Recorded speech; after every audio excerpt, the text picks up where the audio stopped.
जनाब एक और बड़े यूज़फुल मेथड की तरफ चलते हैं, डेटा डॉट डिस्क्राइब।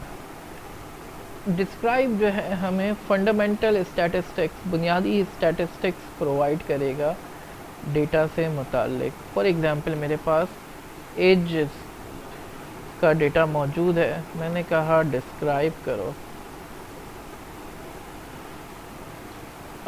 इसका फ्रेम बनाना पड़ेगा हमें पहले, तो एक फ्रेम बना देते हैं,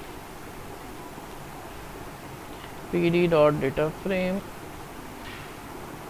और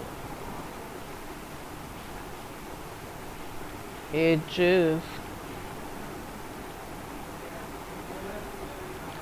अब इस फ्रेम को हम डिस्क्राइब करें तो हमें बुनियादी स्टैटिस्टिकल इंफॉर्मेशन, मिसाल के तौर पर कितने पॉइंट्स हैं, 12 पॉइंट्स हैं, मीन क्या है उनका, स्टैंडर्ड डेविएशन क्या है, मिनिमम वैल्यू 20 है, 25th percentile 22.75, 50th percentile 29.0, 75 percentile 38, maximum.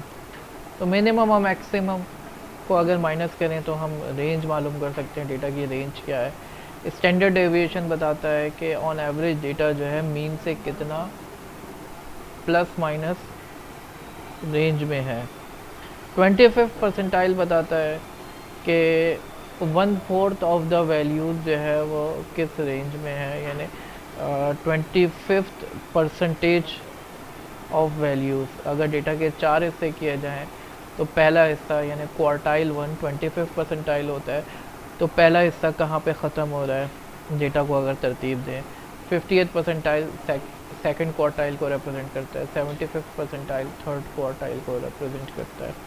तो ये बुनियादी स्टैटिस्टिकल इंफॉर्मेशन हमें मिली। यहाँ पर मैं आपको एक कॉन्फिडेंस इंटरवल के बारे में भी बताना चाहूँगा कि हमारा जो डेटा होता है वो अगर नॉर्मली डिस्ट्रीब्यूटेड हो तो वो mean plus minus 1 standard deviation, इस रेंज में जो है हमारे पास 67% वैल्यूज़ होती हैं।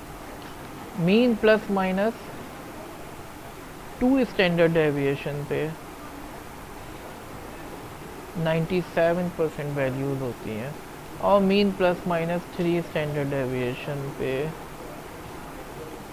हमारी 99% वैल्यूज़ हैं। अगर डेटा आपका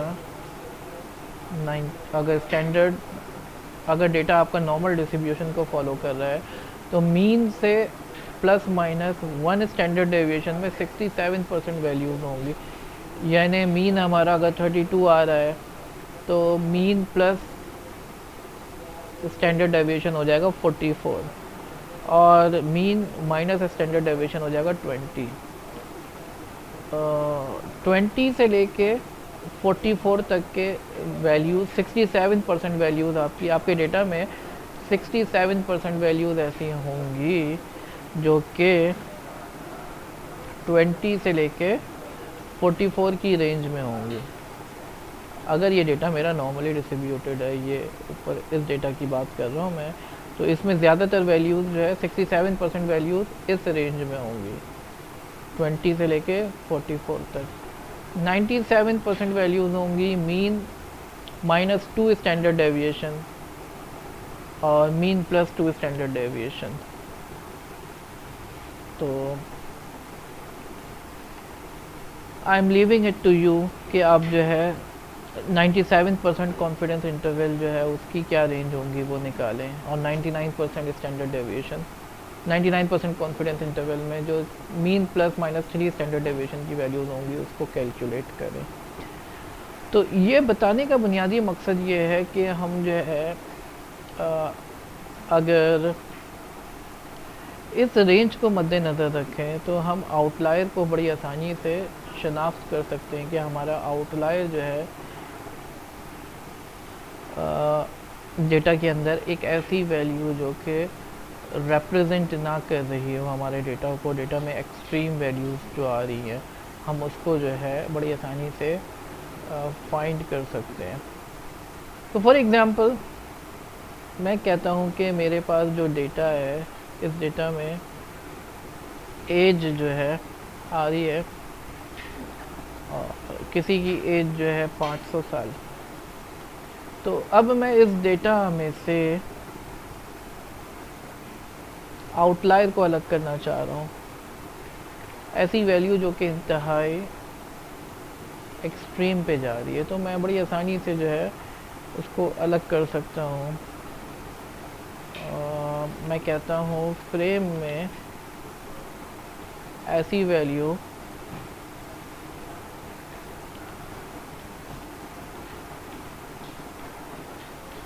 जो कि नॉर्मली लोग जो है 80 ईयर्स से ज़्यादा के नहीं होते, तो मैं वो वैल्यूज़ निकालना चाह रहा हूँ जो कि आउटलायर है। यानी 500 इज़ एन एक्सट्रीम वैल्यू जो कि हमारे डेटा का पार्ट नहीं होनी चाहिए।